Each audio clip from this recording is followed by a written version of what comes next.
আসসালামু আলাইকুম ওরহমতুল্লাহি ওবরকাতুহু। জনাব ডক্টর ফজলুল হক সাহেব, আপনাকে অসংখ্য ধন্যবাদ। জনগণের পক্ষ থেকে আপনাকে আন্তরিক মোবারকবাদ জানাচ্ছি। বর্তমান বাংলাদেশের সময়ের ক্রান্তিকালে যে পরিস্থিতি সৃষ্টি হয়েছে, তারই পরিস্থিতিতে আপনার বক্তব্য অসাধারণ এবং আপনার বক্তব্যের মধ্যে সকল সমস্যার সমাধান উদ্ঘাটিত হয়েছে।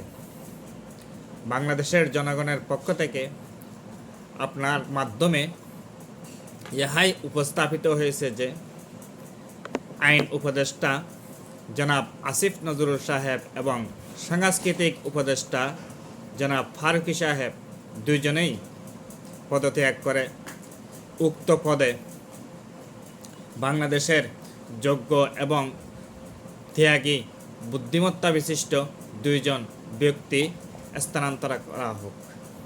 উক্ত ব্যক্তিদ্বয়ের মাধ্যমে বর্তমান সময়ের প্রেক্ষাপট সম্পূর্ণ সমাধান করা সম্ভব। ধন্যবাদ। আসসালামু আলাইকুম ওরহমতুল্লাহি ওবরকাতুহু।